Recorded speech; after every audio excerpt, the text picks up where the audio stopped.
အပိစုတ်ထွေးမှာတော့သူတို့ဆရာရကဂတိပေးထားတဲ့အတိုင်းစောက်စောက်ပေးမှဖြစ်ပြီးအခြေချေခိုးမကြည့်ရဘူးဆိုတဲ့စကားနဲ့အတူတိုက်ပင်းကနှစ်အုပ်ကိုတယောက်တအုပ်စီပြစ်ပေးလိုက်ပါလက်ဆွဲမှာတော့တိုက်ပင်းကစာအုပ်ဖြစ်ပြီးလီစေးမှာတော့စေးဖော်ဆန်နေစာအုပ်သာဖြစ်နေခဲ့ပါစစ်တပ်ထဖော်ဆန်နေစာအုပ်ကအရန်အဖိုးတန်းတဲ့လို့သူဆရာကပြောနေခဲ့ပြီးဒါပေမဲ့သူတေချေတာကတိုက်ပင်းကဖြစ်တဲ့အတွက်ဗိလိုက်တဲ့လို့ဆိုကအထောက်တင်းနေခဲ့ပါတိုက်ပင်းကဆိုတာကလူထိခိုက်စေပြီးစီးပင်းကဆိုတာကလူကတ်တင်နိုင်တာမလို့ပြည်သူတွေကိုကတ်တင်နိုင်အောင်ဆိုတဲ့ရည်ရွယ်ချက်နဲ့စီးပင်းကပဲတိတ်ပေးရတာဖြစ်တယ်လို့စစ်ပြနေခဲ့ပါလူတွေကိုဒုက္ခပေးမဲ့သူအခုကလေးကစေးပင်းလိုက်ရင် HIV လို့ဆိုတာသူဆရာကချိန်ချောက်လိုက်ပြီးလီစေးကလည်းသူ့ရဲ့ငယ်ဘဝအိမ်မဲတွေကြားတဲ့ကနေလန်နိုးလာခဲ့ပါအဲ့ရကနေနိုးတာနဲ့သူဆရာရကိုလည်းလိတ်ဆွမ်းကိုအထူးတိတ်ပေးနေတာဖြစ်မဲ့လို့ဆိုကအပြစ်တိတ်နေခဲ့ပြီးတစ်ဖက်မှာတော့သူဆရာရနဲ့အကြီးကဲဖြစ်ပေါ်ရတဲ့ထူလူကသူ့ကိုလည်းစောက်ကြည့်နေခဲ့ကြပါထူလူကဆရာရကိုအမြန်ကောက်ထဲဖော်ခိုင်းနေခဲ့ပြီးတစ်ဖက်မှာတော့လီစေးကလည်းစေးပေးနေမစားပဲအဲ့ကိုခိုးပြန်လာခဲ့ပါဟာရိဖန်ခိုင်မှာလည်းချေချတာပေါ်မှာနေတဲ့ထောင်ဒေတာစီတဲ့ဟော်လင်စည်းဆိုတဲ့စိတ်တစ်မျိုးကိုတွားယူဖို့တဲ့မိန်းကလေးတယောက်ကိုသူတို့ရဲ့ခိုင်ချုပ်ကအမိတ်ပေးနေခဲ့ပါလီစေးရွေးကလည်းသူ့ရဲ့အခန်းကိုရောက်လာခဲ့တော့အဲ့ဒီချိန်လိတ်ဆွမ်းကလည်းအသေးဆောင်နေခဲ့ပြီးစေးပိတ်တဝိထောင်မှမစားလာခဲ့ပဲပြန်လာခဲ့တဲ့လို့ဆိုကသူဆရာရကိုတိုင်မယ်လို့ချိန်ချောင်းနေခဲ့ပါ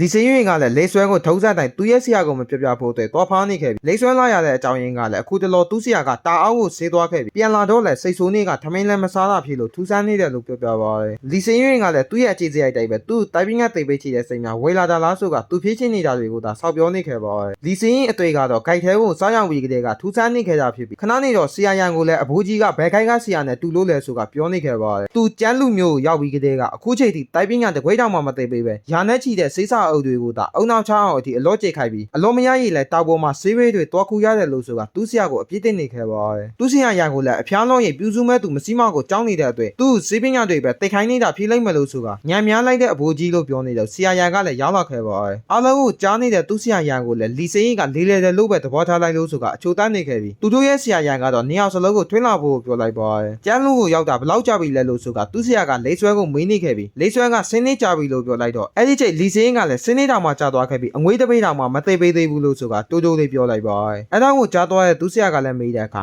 ဆင်းနေတောင်မှတီးခန့်လာတဲ့လီစေးကလည်းသူဆရာတေတာကတိုင်ပင်းကသိပြီးသူတို့လီမျိုးနဲ့မျိုးစေ့တွေကလစားချစ်ချစ်တာလို့ပြောနေခဲ့ပါတယ်ဆရာရကတိုင်ပင်းကသိချစ်တာကကလစားချစ်ဖို့တွေ့လာလို့မေးတဲ့အခါလိတ်ဆွဲတိုင်ပင်းကသိတာကလည်းကလစားချစ်ဖို့တွေ့ပဲမဟုတ်လားလို့လီစေးကပြက်လက်ထောက်ပြပါတယ်သူကျန်းလူမျိုးကိုရောက်ပြီးတဲ့ကသူ့တခိုးတရားလို့သာစောက်ကြည့်လာခဲ့ပြီးလိတ်ဆွဲကိုတိုင်ပင်းကသိပေးရေးလဲသူ့ခိုးမကြည့်ခိုင်ဘူးလို့ဆိုတာလေသာမမာနဲ့ပြောလိုက်ပါတယ်အဲအကြောင့်သူဆရာကလည်းတိုင်ပင်းကသိတာကိုကြီးချိတာလို့ဇေးတိုက်မေးနေခဲ့ပြီးလိတ်ဆွဲကိုလည်းတိုင်ပင်းကစိတ်မဲ့လို့ဆိုတာခေါ်ထုတ်လိုက်ကလီစေးကိုလည်းဒီနေ့ကြီးလို့ရတယ်လို့ပြောလိုက်ပါတယ်